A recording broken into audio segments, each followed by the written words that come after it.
being attached to an identity, being attached to the way we think we should be, the way we think we should act, the way that we think we should do things, like how well we should be doing things.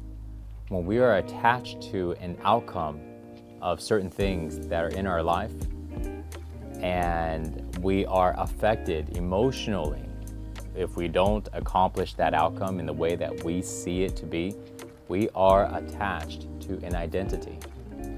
And just so you know what I'm talking about, let's say, for example, if I think I should be really, really muscular, that's who I am, right? I am a person that is really muscular and that is super, super lean.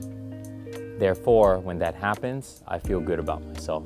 And when it doesn't happen, I don't feel good about myself. I'm really upset. Or I see myself as a person that is really, really successful. That's my attachment to the success.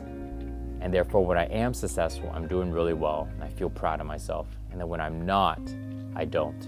Another one, because a lot of this may sound like, well, of course I want to feel this way. Why is this a bad thing? Well, let me share a little more examples so we can dive into the downside of why being attached to an identity is actually not good at all. If I say, well, I am a person that likes everything to be equal in a relationship because I see my partners as somebody who is equal. And so therefore, if something is not equal, something is wrong because I am an equal person. If I see myself as that, then I might use that as the reason to have everything be completely equal. And maybe I don't want to do more on one thing because I want her to go ahead and step up, to kind of meet me in the middle, right? Because I see her as an equal and I like things to be equal because it's all about fairness. It's all about, that's the way I see it. That's the way I am. And that is now my identity.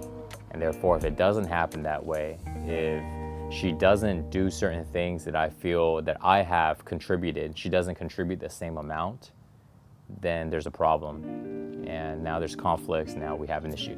So when this happens, now we have resistance. Now we have challenges, now we have problems. So when we're talking about this, some areas, sometimes having an identity, it's a complicated topic because it's not something that people think about, And so therefore, an identity is like when we think we have to be a certain way. When we think we have to do something in a certain way, we have to get certain type of results. We have to live a certain way. We have to be a certain way. We have to look a certain way. Our life has to be a certain way. I have to have a certain type of car. I have to have a certain type of clothes. I have to have a certain amount of time, a certain amount of freedom. I have to have a certain amount of comfort. You see, on and on and on. Somebody goes, well, that's personal preference. Well, there's a difference between personal preference and identity. Personal preference means you prefer to have something, but if you don't get it, it's cool, no big deal.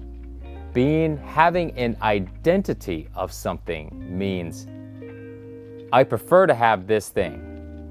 But if I don't get this thing, there is a problem. There is a deal. I'm not being myself.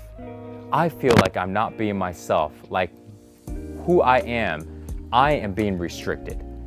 I cannot be the person that I see myself to be because the way that I see myself to be, I'm not able to do, I'm not able to act that way, I'm not able to live that way. That's the difference between identity and preference. Big, big difference, even though on the surface it looks very similar.